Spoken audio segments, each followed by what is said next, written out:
안녕하세요. 반갑습니다. 10월 18일 화요일 말씀 드리겠습니다.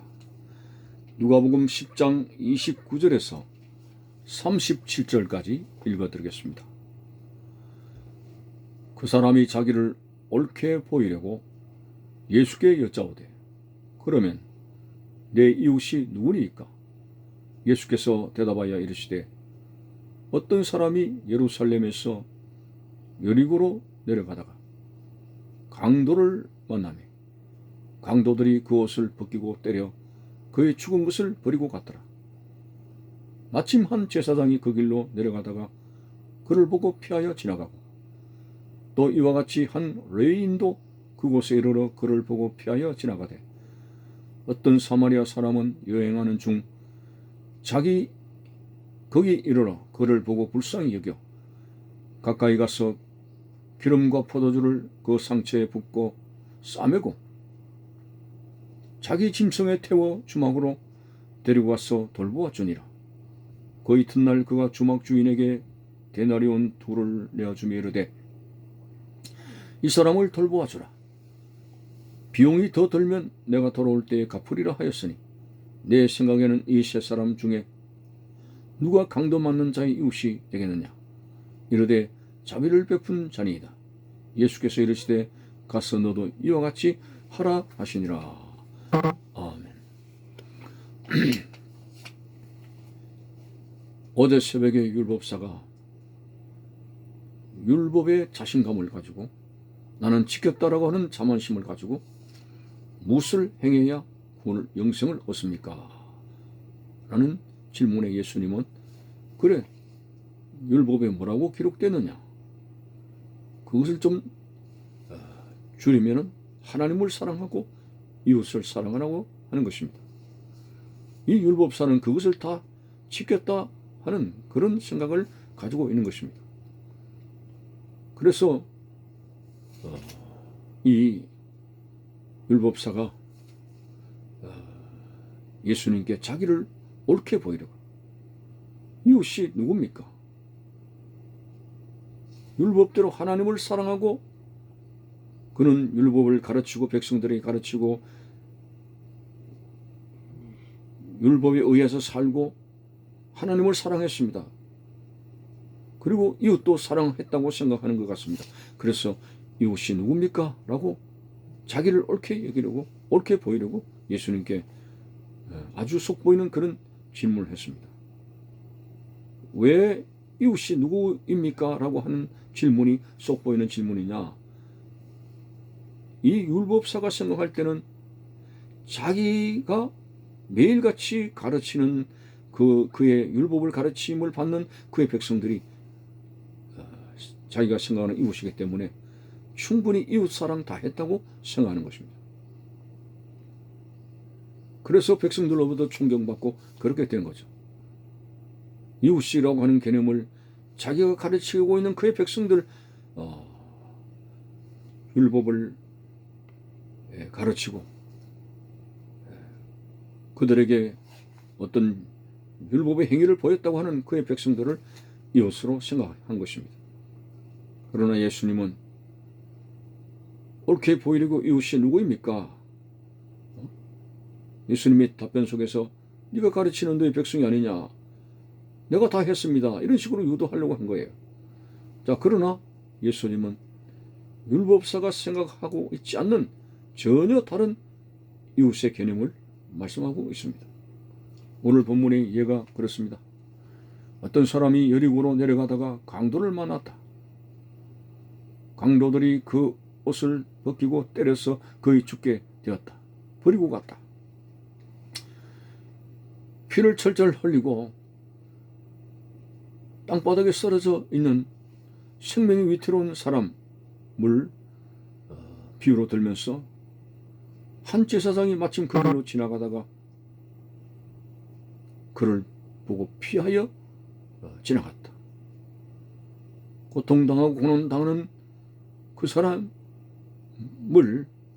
어떻게 하는 것은 굉장히 자신으로서는 피곤하고 힘들고 부담스럽다는 거죠.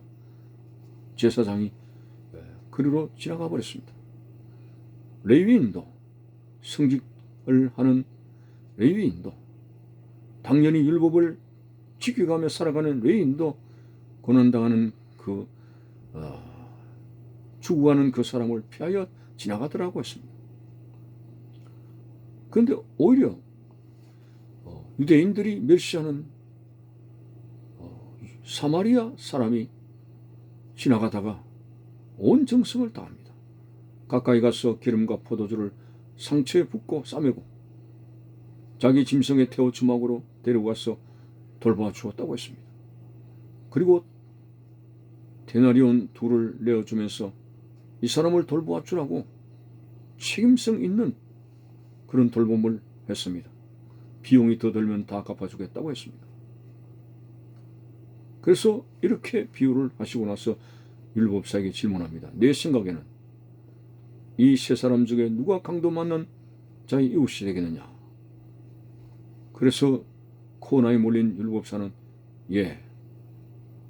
자비를 베푼 사람입니다 라고 했을 때 예수님은 너도 이와 같이 자비를 베풀라 라는 대답을 했습니다. 자, 오늘 율법사는 여리고 성에서 강도 만나가 생명 그 자체가 위독한 그 사람을 생각지 못한 것입니다. 이웃이라고 하는 개념은 그저 자기들이 가르치는 백성들을 발판으로 율법을 가르치고 행위를 가졌기 때문에 단연히 이웃 사랑하는 것으로 생각했지만 고난당하는 한 사람의 이웃도 사랑하지 못하고 생명을 지키지 못한 그 사람들, 그들에게는 아무런 이웃 사랑이 없다고 하는 것을 예수님께서 가르쳤습니다. 너도 이와 같이 자비를 베풀라고 했습니다. 딱딱한 율법을 지키며 가르치면서 그들의 심령에는 고통당하고 괴로워하는 생명에 대한 어떤 베풀음과 자비가 없었던 그러한 율법주의자들입니다. 사랑이 없는 율법은 그 율법 자체가 죽은 것입니다. 율법의 본질은 하나님 사랑, 이웃 사랑입니다. 그런데 자기들의 종교적인 행위를 가지고 하나님 사랑했다고 그러고 그리고 율법을 지켰다고 이웃을 사랑했다고 그러는 착각 속에 살아가는 그들에게 예수님께서는 확실하게 하나님을 사랑하는 것이 어떤 것이고 참 이웃이 누구인가를 주님께서 가르쳐 주었습니다. 오늘 참으로 이 율법사들과 당시의 바리새인들은 진정한 하나님을 경외하는 성직자가 아니라 하나님을 사랑하는 그 중심에 하나님 말씀을 지키는 자들이 아니라 단지 그들은 종교주의자에 불과했습니다. 하나님 없는 껍데기의 율법으로 온 삶을 위장한 종교주의자들에 불과합니다. 우리가 하나님 앞에 신앙생활하는 것은 형식적인 종교생활이 아닙니다. 오늘 우리 신앙생활의 본 바탕은 하나님을 사랑하고 고난당하는 그 이웃을 성령의 능력으로 그리스도 이름으로 그들을 도울 수 있는 그런 삶을 살아갈 때 하나님께서 우리를 참 하나님의 백성으로 여기시는 은혜를 베풀어 주시는 것입니다. 자, 그래서 우리는 이렇게 제사장도 지나가고 레위인도 지나가고 고난당하는 이웃에 대해서 우리는 그러면 완벽하게 이 고난당하는 이웃에 대해서 사랑을 베풀고 살았느냐? 자, 이렇게 주님께서 율법을 통해서 구원받는다고 생각하는 율법사에게 인간으로서는 도저히 율법을 지킬 수 없는 약한 부분을 끄집어내서 지적했던 것입니다. 오늘 우리들도 이렇게 지키지 못하는 연약함을 가지고 있습니다. 그래서 예수 그리스도의 복음이 우리에게 있어야 됩니다. 갈보리 언덕에 예수 그리스도의 십자가의 죽음을 통해서 이렇게 모순 많고 위선적이고 바르게 행하지 못한 것에 대한 죄 용서함을 받고 그리고 더 주님으로부터 그 은혜를 받아서 정말 성화되는 과정 속에서 점점 주님의 말씀을 순종하는 이것이 바로 예수 그리스도를 중심으로 나아가는 바로 은혜의 복음의 삶이 되는 것입니다.